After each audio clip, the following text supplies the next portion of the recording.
Perfecto. Bueno, muchísimas gracias a todos. Muchísimas gracias a la invitación a Ker y aquí a Inteligencia Dental que nos dan el espacio para estar un rato compartiendo con ustedes en este mes, que ya es nuestro mes, el mes del dentista, el mes del odontólogo. Entonces, bueno, vamos a empezar a hablar acerca de retratamiento. Retratamiento es un tema que me gusta mucho porque hoy en día, yo les puedo decir que hoy en día, en mi consulta, al menos yo creo que el 80% de los casos son retratamientos. Yo creo que la mayoría estamos en el mismo asunto. Entonces es bastante interesante ver las diferentes posturas acerca de cuándo retratar, cuándo no. ¿Qué es lo que dicen las posiciones, por ejemplo, de la americana endodoncia, de la europea endodoncia, acerca del retratamiento? Entonces es lo que vamos a estar hablando durante esta hora que sigue, algunos tips y trucos acerca de qué es lo que yo hago para retratar, algunos casos que son complejos. Y bueno, vamos a empezar a hablar, quiero empezar a hablar acerca de esto. Miren, por ejemplo, el título del tema es retratamiento como primera elección. Si ustedes se dan cuenta, cuando nosotros vamos a hablar de literatura, vamos a hablar de algún tema, tenemos que tomar en cuenta esta que es la pirámide de la evidencia. Entonces, si ustedes se dan cuenta, la opinión del experto y algunos investigaciones en animales es lo que está hasta abajo de la pirámide, mientras lo que tenemos hasta arriba son revisiones sistemáticas. Si ustedes se dan cuenta, por ejemplo, esto que están viendo aquí es una conclusión de un artículo en la cual dice que la cirugía endodóntica tiene un éxito de un 76%. Hoy sabemos que el éxito de la cirugía endodóntica es de un 95-96%. ¿Por qué esto no concuerda con las cosas que tenemos hoy en día? Porque es muy importante en la literatura que nosotros leemos siempre desmenuzar un poquito más la parte de los materiales y métodos. Por ejemplo, si ustedes ven materiales y métodos aquí, la retropreparación se hizo con limas Hedstrom. Limas Hedstrom ya ni siquiera ocupamos inclusive para tratamientos convencionales, o muy pocas veces. Yo al menos yo en mi práctica no los uso. Y para retropreparar, por ejemplo, colocaron gutapercha. Sabemos que ahora gutapercha reblandecida con cloroformo. Entonces, si ustedes se dan cuenta, todo esto es prácticamente algo que nosotros ya no hacemos hoy en día. Por eso es que las tasas de éxito que muestran en este artículo, al final, como conclusiones, ya no tienen nada que ver con lo que estamos haciendo hoy en día. Por lo tanto, no es aplicable ese porcentaje a nuestra evidencia, a nuestra práctica del día. Sin embargo, hay estudios que sí son bastante sonados, son estudios que hablan acerca de lo que a nosotros nos interesa, que tienen un seguimiento sumamente serio e importante. Por ejemplo, vean, un tratamiento primario. Cuando un paciente se acerca a mí, recuerden que tenemos que estar muy preparados siempre para contestar esas preguntas que el paciente nos hace, ¿no? El paciente de pronto nos dice, oye, Jorge, y bueno, ¿cuánto me va a durar esta muela? ¿Y cuánto me garantizas esto? Porque nosotros sabemos que hoy en día los insumos que tenemos, inclusive ahorita con la pandemia COVID, pues se fueron a los cielos, ¿no? Entonces los tratamientos pues tenemos que subir los precios. Entonces, por ejemplo, los pacientes están muy acostumbrados a que todo en la odontología es mercado. Pues una mercadotecnia, cuando no es así, pero siempre lo he dicho en mis pláticas, siempre he dicho que, bueno, nosotros no somos un mercado, somos ciencias de la salud, entonces no podemos garantizar nada. Si un paciente me dice, oiga, ¿cuánto me garantizas una endosis? Yo se la garantizo de aquí a que sale de mi oficina o de mi consultorio, ¿no? Siempre les digo lo mismo, porque les pongo el ejemplo de cuando, por ejemplo, le digo, mire, nosotros estamos lidiando con bacterias, estamos lidiando, no nada más en endodoncia, en general en odontología, estamos lidiando con algunos materiales que sellan, que no sellan, porcentajes de contracción, de expansión, etcétera. Inclusive la misma gutapercha, con el calor, ¿no? Entonces, aquí, por ejemplo, yo siempre les digo, miren, usted tiene un 94 o 98% de que esto funcione a 4 años, ¿no? Y en un retratamiento, entonces las cosas van a cambiar. Usted tiene un porcentaje de entre un 70 a un 80% de que eso funcione bastante bien, que todavía son porcentajes bastante altos, ¿no? Si ustedes me preguntan, ¿están en un 50-50? Bueno, pues entonces quizás nos iríamos ahí para que el paciente pensara en poner un implante a lo mejor, ¿no? Pero bueno, todo el retratamiento de acuerdo a los estudios, son tasas de éxito bastante buenas y altas, pero siempre se les dice que esto no tiene garantía y que simplemente el paciente, como cuando lo van a operar, les decía yo, imagínense que estamos hablando de células, lo van a operar de cáncer y le dice el doctor, ¿sabes que yo te garantizo que 4 años vas a estar bien? Eso es una mentira. Es una mentira, lo mismo pasa con nosotros que sabemos que vamos a limpiar sistemas de conductos bastante complejos, ¿no? Entonces, la cosa va cambiando, por ejemplo, en retratamiento, cuando ya estamos hablando de una anatomía que no se respetó por el colega anterior. En general, vean aquí, baja bastante cuando la anatomía no es respetada. Y esto generalmente, volvemos al mismo tema del inicio, cuando ya se están haciendo o estamos haciendo un retratamiento donde el colega anterior ocupó instrumentos que no son flexibles, no son de titanio, ya son instrumentos rígidos. Entonces, aquí, por ejemplo, el porcentaje baja. Aquí la cosa sí cambiaría bastante, ¿no? En de tomar la decisión en cuando sí y cuando no el diente se puede mantener. Ahora, este es otro punto, otra cara de la moneda. Muchas veces el paciente viene al retratamiento del retratamiento, es decir, por un segundo retratamiento. Ahora sí, las cosas cambian de manera drástica. Por ejemplo, nosotros vemos estudios como este tratamiento primario, ven, oscilan en las tasas de éxito que vemos en los estudios que les había mencionado antes, 89, 90%, 94%, 96% de un tratamiento primario. Pero vamos a un retratamiento, el estudio Turra-Vinayer, 80% de éxito. Pero entonces, si ya tenemos un segundo retratamiento, la cosa cambia. Bajamos a un 60%. No es un 50%, pero la cosa es más baja. Les explico. Ahora, yo siempre les digo, ¿por qué baja el porcentaje de éxito en un segundo retratamiento? Siempre les digo, tiene que ver mucho la cepa bacteriana, tiene que ver mucho también, aquí tiene mucho que ver porque el diente, yo les digo, puede ser que el diente, la lesión cicatrice, la lesión repare, pero puede ser que el diente termine fracturado. ¿Por qué? Porque ya los módulos de elasticidad bajaron. Recuerden que el hipoclorito de sodio, ahorita voy a hablar más adelante de él, cuál es mi protocolo de desinfección en un retratamiento. El hipoclorito de sodio finalmente lo que hace es desnaturalizar colágeno. Recuerden que la dentina tiene colágeno y entonces, bueno, los módulos de elasticidad bajan. Nosotros terminamos desgastando más dentina, por lo cual el diente se vuelve mucho más propenso a una fractura o a generación de microcracks o fisuras. Entonces, ahí es donde tenemos que tomar decisiones. ¿Qué es lo mejor? Si hacer un retratamiento o entrar por vía quirúrgica. Por ejemplo, en estos casos, miren, en este estudio en donde se analiza qué es lo que pasa en dientes extraídos cuando se retiran postes o se remueven postes. La vibración del ultrasonido, por ejemplo, puede causar daño o cracks a las raíces. Esto, ojo, fue en dientes que fueron, que eran extraídos. Este fue un estudio que no fue in vivo, fue in vitro. Ahora, este mismo estudio se lleva in vitro y entonces, ya en vivo, perdón, y entonces vean, a un grupo de pacientes los retratan y a otro grupo los retratan y después les hacen cirugía y observan mucho menos defectos de cracks en la dentina cuando no se retrató. Sin embargo, aquí esto obviamente implica el retirar un poste, ¿no? Estamos hablando de cuando se retiran postes. Entonces, por ejemplo, en estos casos, vean, poste que está más o menos a la mitad de la raíz, es un diente que vamos a hacer retratamiento. Aquí optamos irnos por vía quirúrgica, precisamente porque hay un poste y como les había hecho los estudios que están hechos ya en vivo, en donde retiran postes, pues bueno, sí generan microcracks. Y esto porque vean, el poste está bastante bien cementado y está a nivel del tercio medio, ¿no? Aquí en este caso hicimos la cirugía. Este es el diente que se quitó. Vean, todo lo que está a la periferia de lo que estaba preparado está contaminado. Y bueno, ¿cuáles son las razones entonces por las cuales hacemos un retratamiento? Hay dos, biológicas y iatrogénicas. En las biológicas es porque hay bacterias. Finalmente, recuerden, y esto es algo muy importante, en una radiografía jamás vamos a ver bacterias. Por eso es que muchas veces cuando el diente se ve aparentemente bien obturado, pero hay síntomas, siempre hay que dudar de que ahí haya bacterias o un conducto que no se trató o una aleta, pero siempre esto va a ser bacteriano. En las causas iatrogénicas es mucho más fácil, porque entonces aquí yo puedo darme cuenta, porque esto es un error de procedimiento del colega. Hubo un conducto que no se trató, como lo he hecho, la obturación no fue buena, vemos que la conformación es pobre, la obturación está corta. Entonces, cuando vamos a hacer un retratamiento, vienen demasiadas preguntas a nuestra cabeza.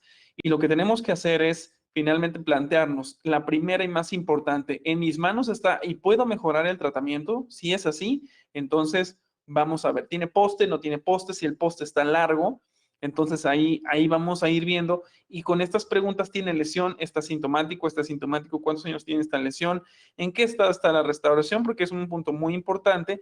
Y recuerden que en el COEN, por ejemplo, nos establecen la etiología del retratamiento. Entonces, tenemos 4 según Cohen, etiologías de retratamiento. La primera es porque hay microorganismos intrarradiculares, que es lo que ya habíamos visto, que se puede dar por causas biológicas y también iatrogénicas, es decir, por no haber una buena conformación y preparación de la porción del conducto radicular.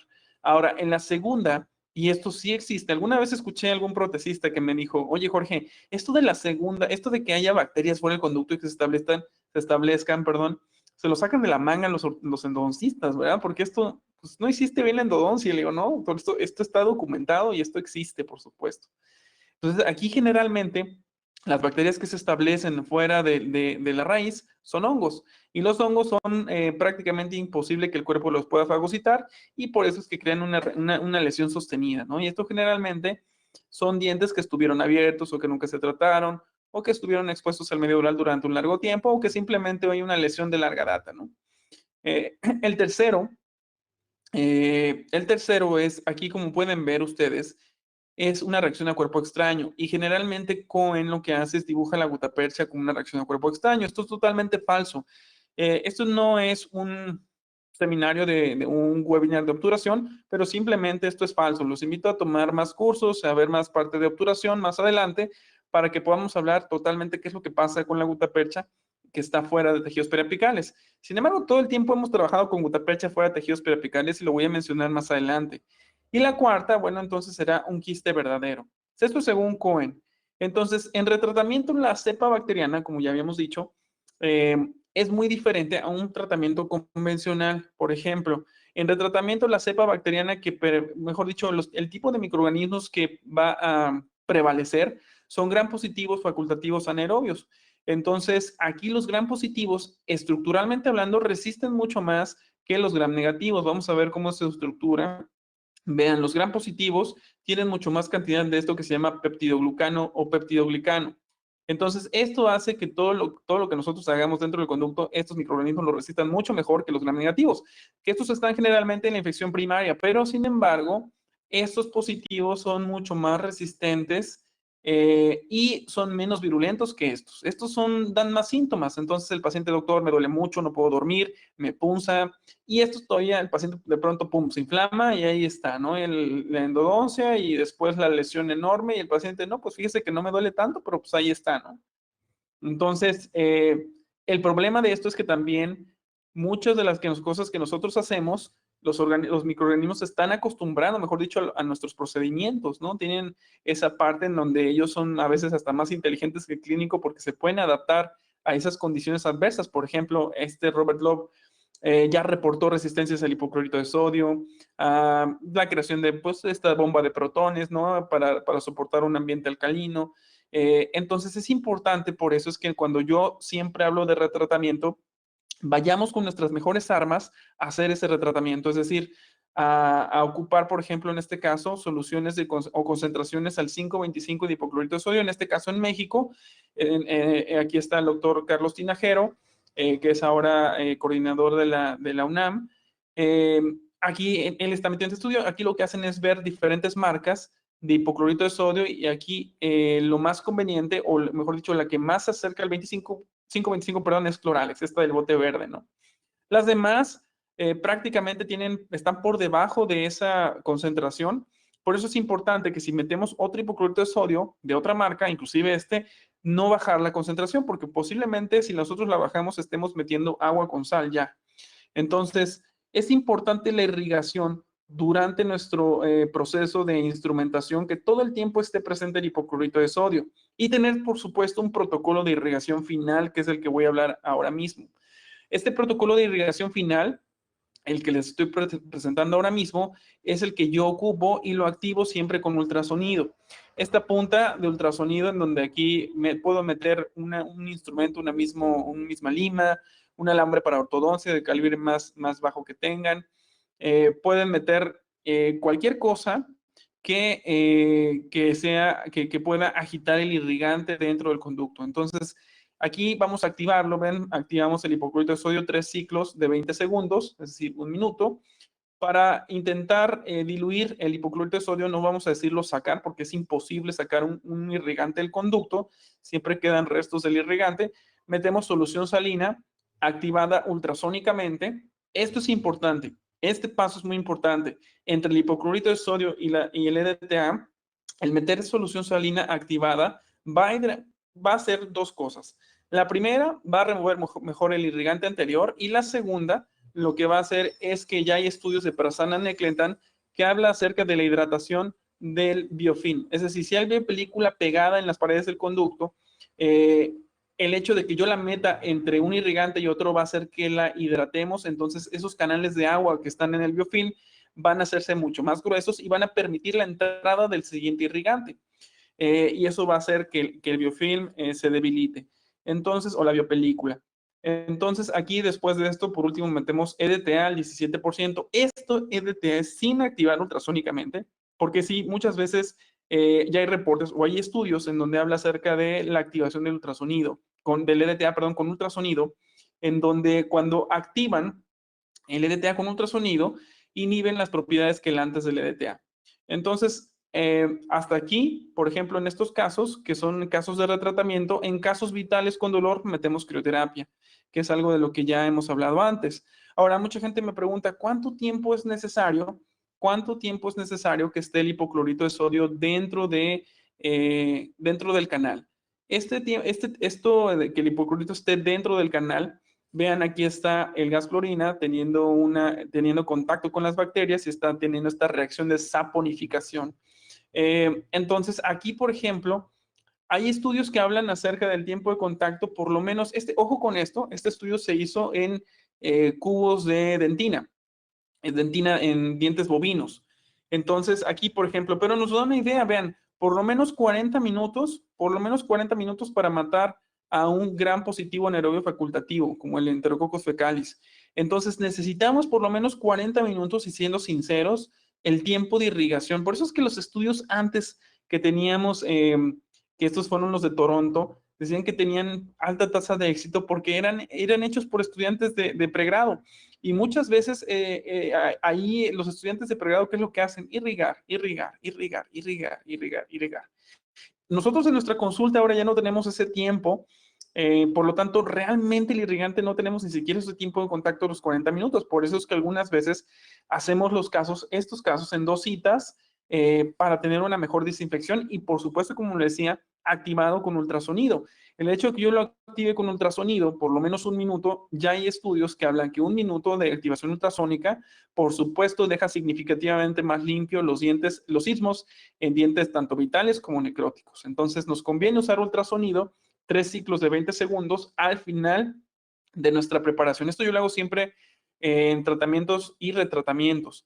Y siempre es importante hacer un giro, un medio giro en la punta del ultrasonido o en la cabeza del ultrasonido, porque recuerden que no tenemos una irrigación tridimensional. En la irrigación, en la activación ultrasónica es una irrigación de tipo bidimensional. Entonces necesitamos girar la pieza para irrigar tanto mesiodistalmente como linguovestibularmente o vestibulolingualmente.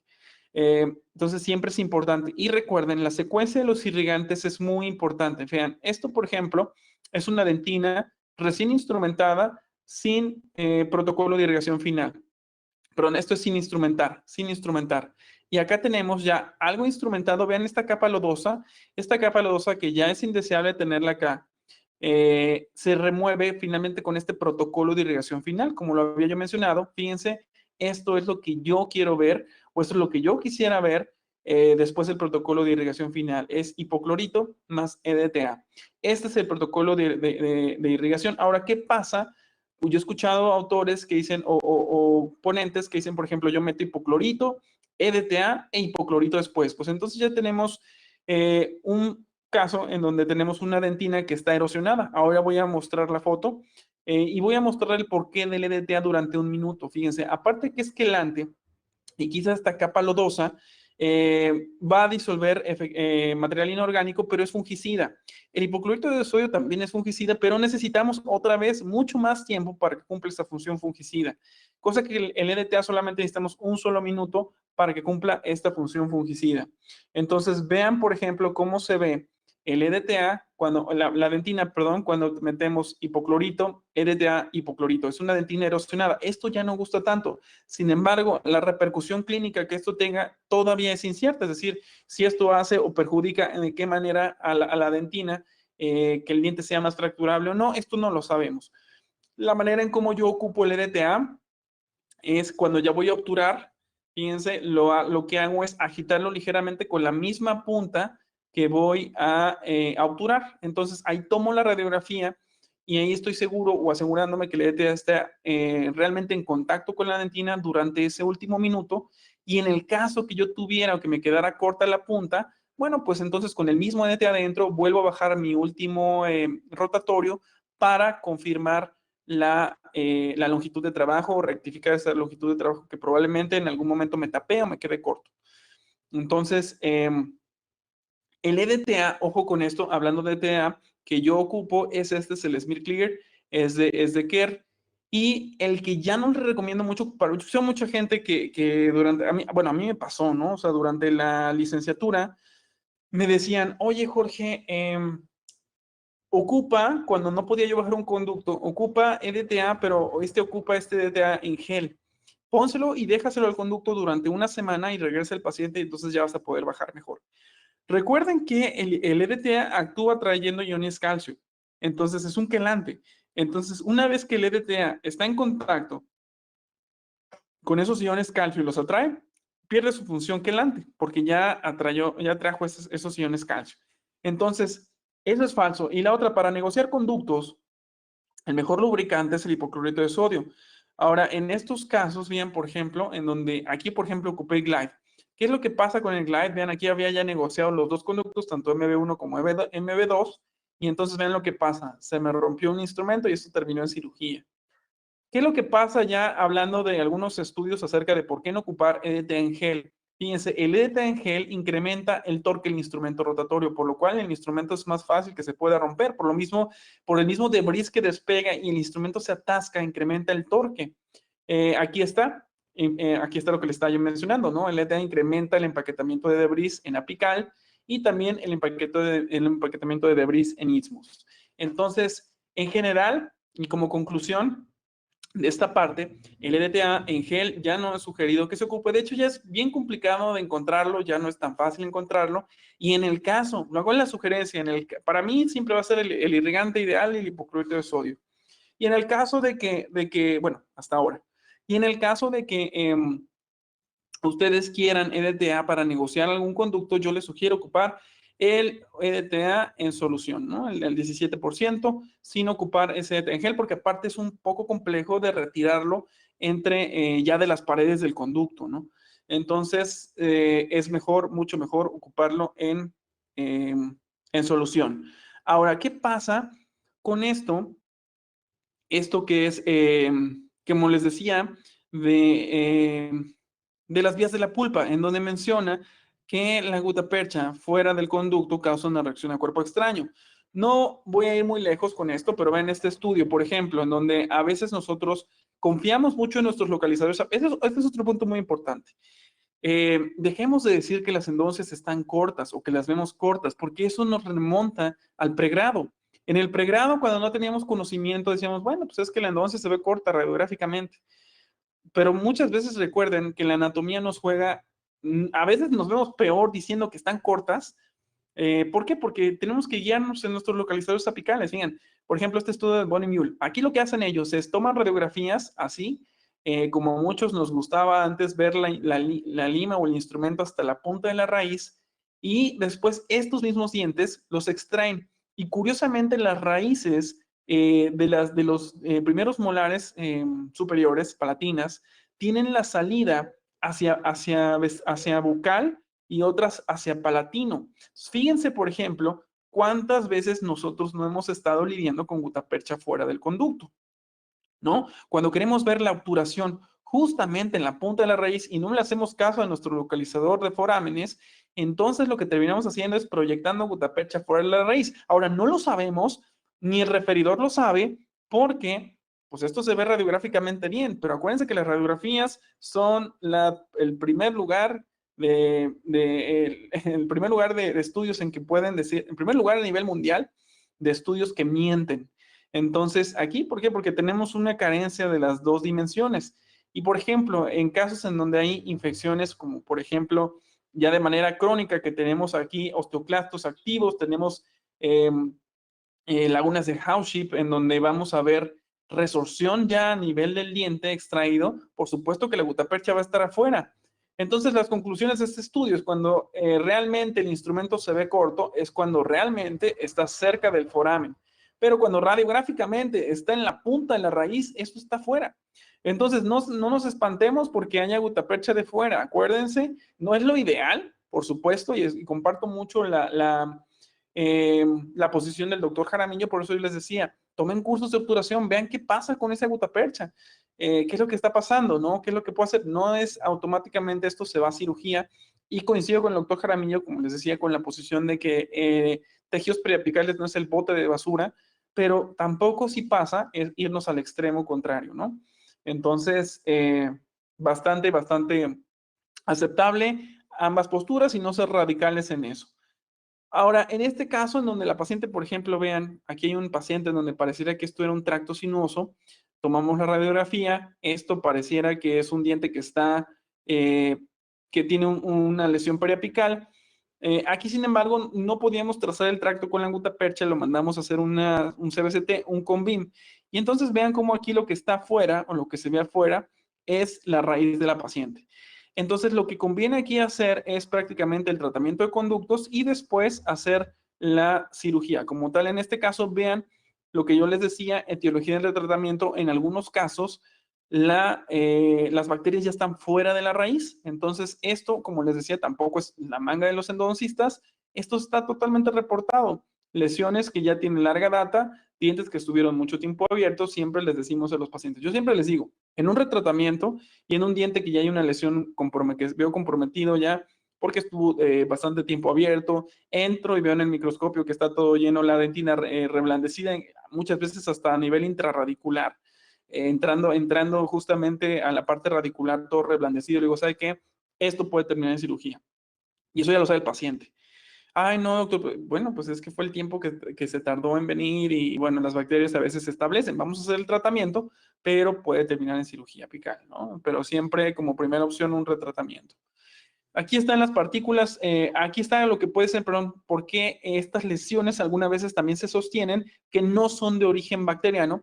Nair, que es excelente también aquí en la parte de histología, en la parte de toda esta de cortes histológicos, nos dice, bueno, he encontrado partículas de talco, colesterol endógeno y celulosa, que acuérdense que la celulosa no es degradable por el cuerpo humano, y muchos me preguntaban, oye, ¿y la celulosa, bueno, de dónde puede venir? ¿No puede venir de una punta de papel? No, pues si fuera una punta de papel no tendríamos el éxito que tenemos en tratamiento de conductos hoy en día. Por lo tanto, no de una punta de papel. Imagínense cuántos conductos no secan. Bueno, meter una punta de papel entonces sería prácticamente ahí echarnos la soga al cuello, y eso no pasa con las puntas de papel, ¿no? Aquí, por ejemplo, vean, el tratamiento inicial. Perdón. Por ejemplo, aquí es la posición de la Asociación Europea de Endodoncia. Entonces, vean, ¿cuál es la posición de la Asociación Europea de Endodoncia con respecto al retratamiento? Fíjense, ellos lo que dicen es, después de un tratamiento inicial, si yo ya hice un tratamiento inicial, tengo 4 años para evaluar ese tratamiento, en este caso que tuviera una lesión, y entonces, si eso pasan estos 4 años y la lesión no resuelve, entonces, ahora sí, después de 4 años, ojo con esto, aunque el paciente esté asintomático, para ellos esto no es un estado de salud, por lo tanto se tendrá que hacer un retratamiento. Es decir, si la lesión se mantiene estática, no mejora en 4 años o en su defecto crece, aunque esté asintomática, esto es retratamiento para la europea de endodoncia. Es la primera postura. Después de que se hace ese retratamiento, ¿qué es lo que seguiría? Pues continuar 4 años de seguimiento. 4 años más le da de seguimiento. Entonces, después de esos 4 años de seguimiento, en ese retratamiento, ¿qué pasa? Si la lesión no resuelve, ¿qué creen que es cuál es la postura de la Asociación Europea de Endodoncia? ¿Qué es lo que pasa si no resuelve? Entonces nos vamos a tratamiento quirúrgico. Después de este tratamiento quirúrgico, otra vez les dan 4 años Y entonces, si eso no llegara a resolver, entonces el diente se va a extracción. De tal manera que un diente para ellos con una lesión persistente debería de durar por lo menos 12 años en la boca. 12 años en la boca. Entonces es bastante lo que dura, ¿no? Entonces, por eso es que vean las posiciones que tenemos de acuerdo a la europea, por ejemplo, de endodoncia, es una posición muy radical, por ejemplo, para mí en decir que aunque haya lesión, muchas veces hemos visto que las dinámicas de las lesiones en algunas otras ocasiones, que son a veces bastante confusas, porque un año puede estar la lesión muy grande y al otro año, ¡pum!, resuelve, ¿no? El otro año ya. Esto cambia totalmente el panorama. O sea, inclusive hay algunos casos que el doctor Fernando Goldberg presenta en donde la lesión se mantiene constante durante 5 o 6 años, al séptimo año crece, al octavo resuelve, ¿no?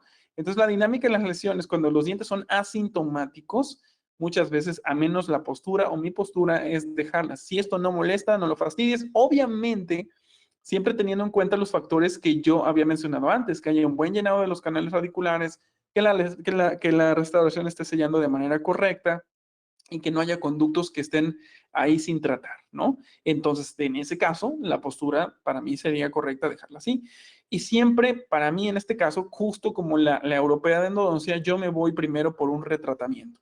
Y ya hablando de retratamiento, bueno, pues ¿con qué hago el retratamiento? Lo hago siempre con K3XF, este que les voy a mostrar, el Procedure Pack, que trae 2 abridores, uno con conicidad 10, conicidad 0.8, y de ahí viene la 40, 35, 30 y 25. Vienen conicidad 0.4 y 0.6. Ustedes lo pueden adquirir en cualquiera de las dos conicidades. Y esta técnica es puramente crown down. Es una técnica totalmente crown down, es decir, una técnica corona apical. ¿Por qué me gusta mucho? Porque la manera en cómo retratar, ahorita les voy a enseñar cómo es que yo hago el retratamiento, es muy segura de que el instrumento no se vaya a separar, porque yo lo que quiero menos en retratamiento es que esto se me siga complicando más, y porque también tiendo a extruir mucho menos cantidad de gutapercha, tejidos periapicales, ¿no? Que eso también es algo bastante bueno. Entonces, vean, el movimiento que yo ocupo o el movimiento sugerido para el K3XF es un movimiento de picoteo y siempre hay que usar presión apical. Entonces, este K3XF tiene, microestructuralmente hablando, ya con microscopía electrónica, se observan algunos microporos a lo largo de todo el instrumento. Esto es lo que hace que el instrumento sea sumamente resistente a la fractura o a la separación. Entonces, muchos de los instrumentos que yo tengo aquí de K3 los he ocupado por 14, 15 retratamientos. Son instrumentos que duran muchísimo. Y precisamente por estos microporos que ustedes van a ver aquí en este artículo, estos microporos funcionan mucho como cuando, por ejemplo, sus parabrisas se estrellan y ustedes los llevan a los que arreglan los parabrisas. Lo que hacen es generar un microporo en el parabrisas para que este no se siga propagando. Si ustedes no lo llevan, lo que pasa es que ese crack en el vidrio va a empezar a seguirse propagando de manera uniforme en todo el cristal hasta que el cristal pues prácticamente se rompa, ¿no? Esto es lo que pasa en el K3, vean, se propaga, estos microporos limitan la propagación de ese crack y eso hace que sea mucho más resistente a la separación. Entonces, este tipo de microporos que tiene el K3 es una superficie única en los instrumentos que hay en el mercado y es, bueno, una adecuación que le hace Kerr a estos instrumentos. Este K3 tiene 3 aspas de corte, vean, 3 aspas de corte, son bastante funcionales. Les voy a explicar cómo es que yo ocupo más el K3, más que para instrumentar, que también me gusta mucho, más para retratamiento y para llevar hidróxido de calcio. Entonces vean, aquí es importante esto, tiene ángulos radiales. Estos ángulos radiales, aparte que reducen la fricción del instrumento con las paredes del conducto, eso hace también que el instrumento no entre forzado y toque menos paredes, es decir, las aspas de corte tienen que cortar, son las que van a cortar, ¿no? Que esto es lo más importante. Entonces, estos ángulos radiales lo que hacen es, cuando estoy en movimiento rotatorio continuo, jalan gutapercha, es decir, se enganchan de la gutapercha. Y cuando estoy en movimiento rotatorio antihorario, lo que hacen es empujan muy bien, pasa muy bien aquí el hidróxido de calcio. Entonces, vamos a ver ahorita cómo es que yo ocupo la secuencia del K3. Por ejemplo, miren, esto es como lo dice el fabricante, ¿no? Generalmente son movimientos de picoteo, es 1, 2, 3, es decir, por 3 movimientos cada instrumento. Vean los dos abridores. Estos son los dos abridores, vean cómo solamente llegan hasta el tercio cervical, tercio medio. Estamos a 350 revoluciones por minuto a un torque de 300. Esto es la 40. Vamos a hacer técnica crown down, vamos limpiando entre cada instrumento. Vean, todos entran a longitud de trabajo. Esta es la técnica de instrumentación. La 35, vean cómo va entrando, inclusive ya casi llega en longitud de trabajo. Son movimientos otra vez de picoteo y voy empujando el instrumento. Y vean, la 30-04 lo que hace es ya llegar hasta apical. Ahora, si yo no quisiera quedarme en 30-04, ¿qué es lo que tengo que hacer? Regresarme a la 35-04 y terminar de ampliar en apical con la 35. Vean cómo ya estoy llegando hasta apical.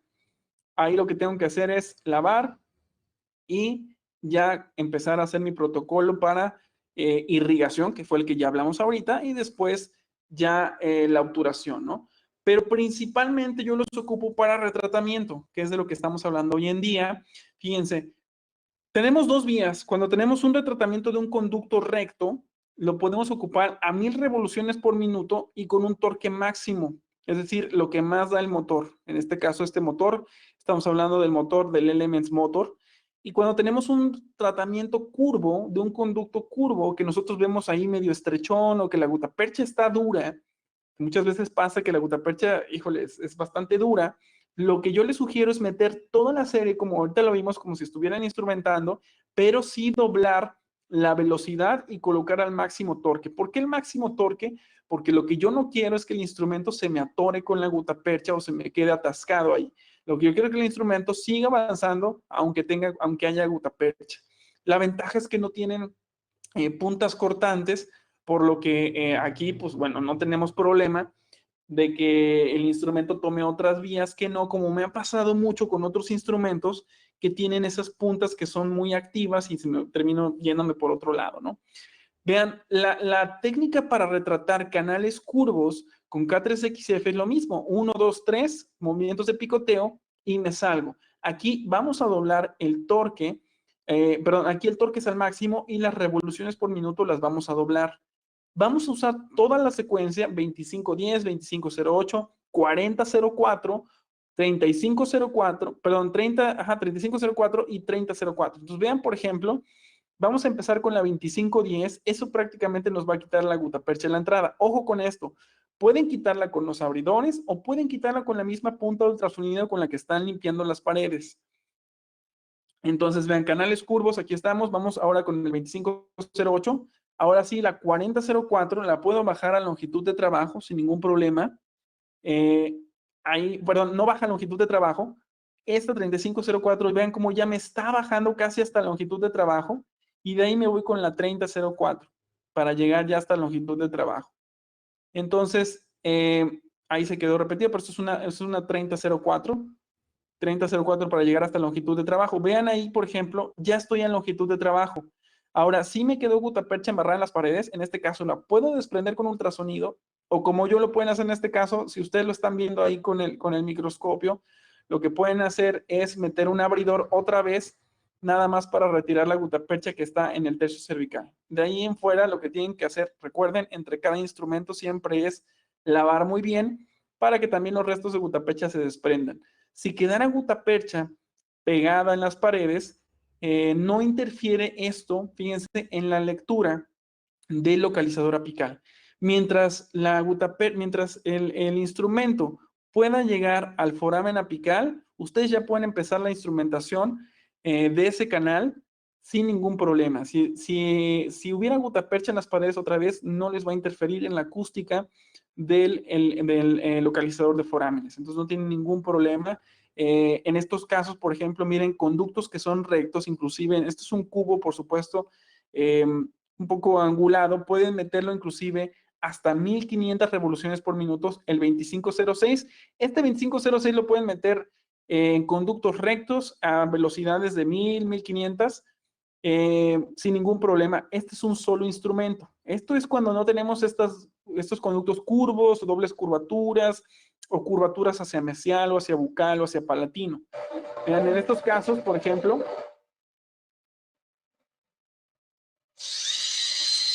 Escuchen ahí el sonido del K3. Conductos rectos sin ningún problema, 1000, 1500 revoluciones. Vean este otro, por ejemplo, en un conducto palatino. Si yo ahí, por ejemplo, ven en el palatino, lo que hago es con la misma punta de ultrasonido voy reblandeciendo en la entrada. Voy reblandeciendo en la entrada, voy reblandeciendo en la entrada. Esto lo pueden hacer o con la misma punta de ultrasonido o lo pueden hacer con ya el abridor del K3XF, ¿no? Nada más en la pura entrada. Y después ya en conductos rectos, otra vez en palatinos, por ejemplo, vean esto. Aquí meto el K3XF, aquí sí lo meto uno solo, no necesito meter todos. Ojo con esto otra vez. Si el conducto es recto, me puedo ir solamente con la 2506 a revoluciones de 1000, 1500 y al torque máximo. Pero si el conducto es curvo, la recomendación es hacer toda la serie y doblar la velocidad con el torque máximo. Entonces, la diapositiva que les había puesto antes, ¿no? Esto es algo que me gusta de Kakehashi. Vean por qué hacemos retratamiento, aunque aparentemente la radiografía se vea bien obturado, pues todo lo que está dentro, esto no se ve en la radiografía, ¿no? Esta filtración no se ve en la radiografía, por supuesto. En casos en donde, por ejemplo, tenemos lesiones grandes, como en estos casos, que el diente está muy infectado, el diente, por ejemplo, después de varias sesiones, no deja de supurar, no deja de salir ahí la pus y demás, o el pus, como ustedes quieran decirle, vean, ahí está, ahí se ve muy bien cómo está todavía ahí un poco de exudado en el conducto. Mi recomendación es la siguiente, recuerden, dejar hidróxido de calcio, y la otra es, recuerden que el hidróxido de calcio no actúa por gases o desprendimiento de gases, actúa por contacto. Por lo tanto, tienen que asegurarse que en esos casos infectados esté llegando a tercio apical. Y también otro que mejora la ionización del hidróxido de calcio es activarlo con ultrasonido. Entonces, lo que yo hago es dos cosas. Primero, en esos casos que están muy infectados, activo el hidróxido de calcio con ultrasonido. Veo que la mezcla se haga uniforme. A veces me preguntan, Jorge, ¿cuánto tiempo? Es que esto no es tiempo, esto es ver que la mezcla del hidróxido de calcio se haga mucho más uniforme. Esto hace que al estar mejor mezclado haya mucho más grado de ionización. Entonces tenemos mucho más actividad antimicrobiana. Acuérdense que el hidróxido de calcio, entre sus propiedades, también absorbe edema, que es algo bastante bueno. Y también cómo es que lo llevo yo a tejidos periapicales. En el motor, en la función de, tienen ustedes unas funciones que son funciones que se llaman custom o funciones en donde son programables. Fíjense cómo está a 1000 revoluciones por minuto, máximo torque y está en sentido contrario. Fíjense, ahí está.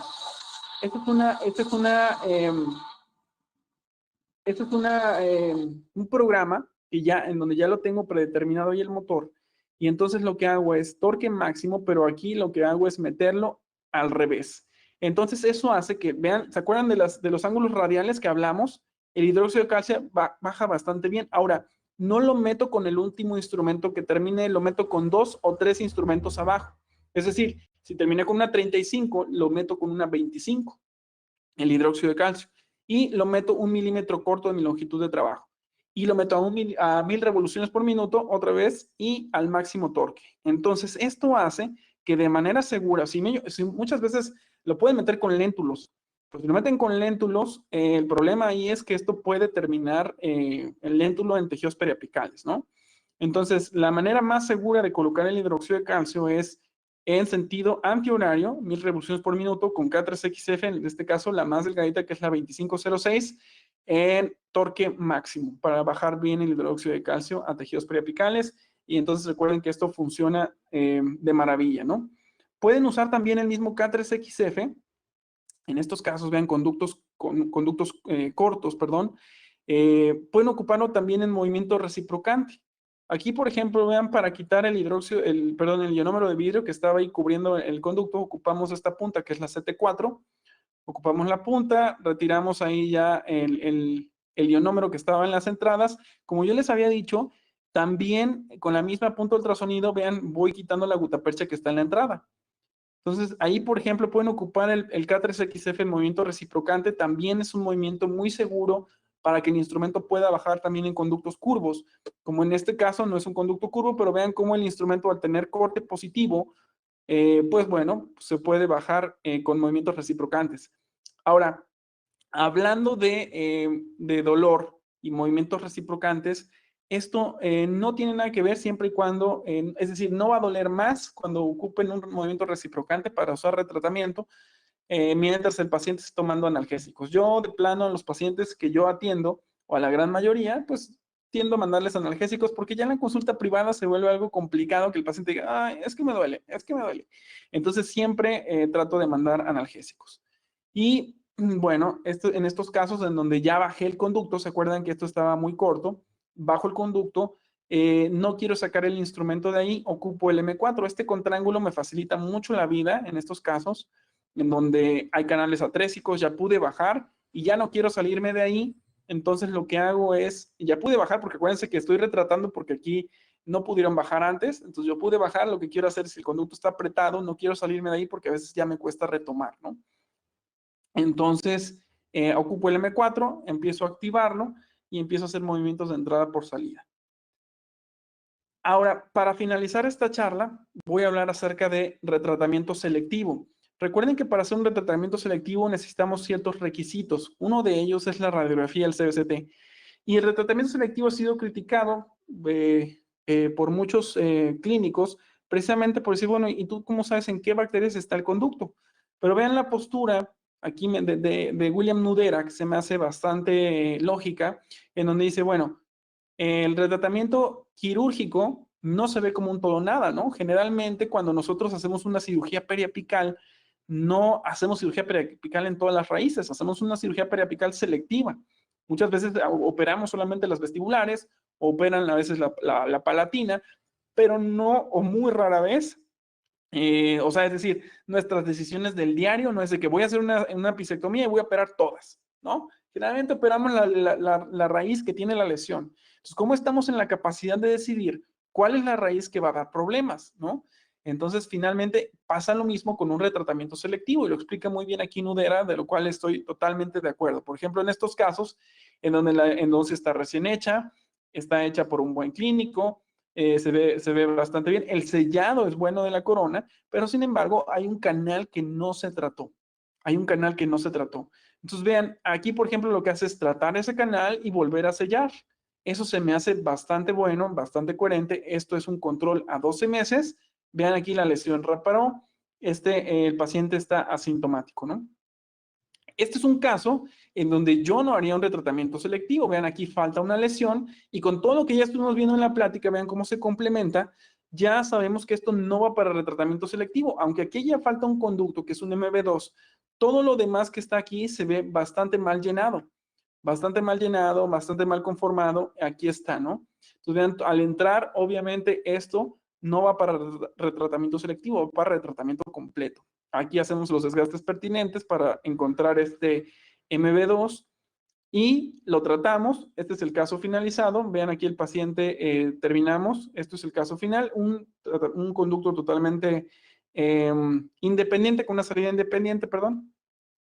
Y este es el control a un año. Vean cómo aquí ya la lesión está resolviendo. Obviamente el paciente, como buen paciente, no se había puesto la corona. Aquí regresó por otro tratamiento. Aquí está otra angulación. Este es el control a un año. Y vean esto que yo les decía. Esta paciente, por ejemplo, postes largos, hablando de retratamiento, postes largos, la lesión estaba en la raíz facial. Yo hice el tratamiento y aquí se me salió gutapercha, por supuesto. Se me salió gutapercha. Y entonces quiero que vean a los 6 meses qué es lo que pasa. La paciente asintomática, sin ponerse la corona y con la lesión ya casi resuelta. Esto, como yo les decía, el hecho de que yo extruya material no quiere decir que el diente se va a cirugía, pero tampoco quiere decir que es lo ideal, ¿no? Pero finalmente esto no pasa. Este es otro caso en donde ya le habían hecho un tratamiento de conductos a este paciente, hacemos la tomografía, vean aquí lo que pasa, aquí el paciente sí traía síntomas, aquí hay otro canal, por supuesto, atrás, que no se había tratado, aquí está, justamente atrás. Lo que hacemos aquí es que, recuerden que este incisivo lateral tiene en un 44% 2 conductos, entonces siempre busquen 2 conductos, traten de hacer su acceso bien oval, y entonces aquí lo que hacemos, vean, es con una punta bastante delgadita, lo que hacemos es desgastar este incisivo lateral inferior para encontrar el otro conducto que estaba por lingual. Ahí está el conducto. Lo tratamos, aquí en este caso lo obturé con biosilicatos hidráulicos.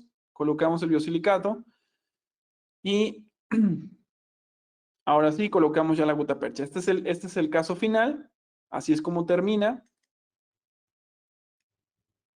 Y ahí están los dos conductos que están tratados ya. Por último, me despido con este caso, que ya esto es retratamiento selectivo, otra vez, pero con el uso de tomografía. Fíjense, en este caso, el paciente refería que tenía mucho dolor, de hecho venía inflamado, porque justo le acababan de colocar esta corona. La endodoncia se veía bastante bien en los canales mesiales, pero no en el distal. ¿Están de acuerdo todos conmigo? Entonces, aquí el referido me dice, Jorge, acabo de colocar esta corona, por favor, entra y hazle un hoyito, pero lo más chiquito que puedas. Aquí lo que hago yo es tomar algunas medidas. Recuerden que una de las ventajas del CBCT es que nos da medidas exactas, es decir, medidas 1 a 1.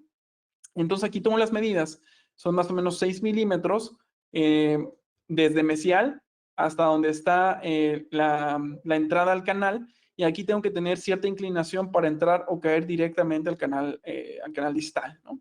Entonces aquí estas medidas lo transporto con una lima, con un instrumento manual, y justo ahí es donde tengo que caer para caer muy cerca del canal distal. Entonces lo hago exactamente así, vean. Hago esta misma maniobra y ahí es donde está justamente el canal distal. Entonces, ahí lo que hago es retratamiento selectivo, solamente traté el distal y así es como queda ya la obturación final. Esto lo terminamos igual con biosilicato hidráulico. Y bueno, como conclusión aquí de esta parte de un retratamiento selectivo, recuerden que tenemos ciertas contraindicaciones cuando hay una mala restauración, ya me adelanté, cuando hay una mala restauración, cuando hay planes de colocar nueva restauración y cuando hay caries. Estos son contraindicaciones de un retratamiento selectivo. Y lo ideal siempre será tener un CBCT en la mano para hacerlo. Pues muchísimas gracias, Diana. Muchísimas gracias a Kerr por la invitación. Creo que estamos terminando bastante buen tiempo para que se cumpla ya la hora del webinar y tenemos un ratito, unos 10 minutitos para preguntas. Estos son mis datos, correo, Facebook, redes sociales. Pues muchísimas gracias por la invitación.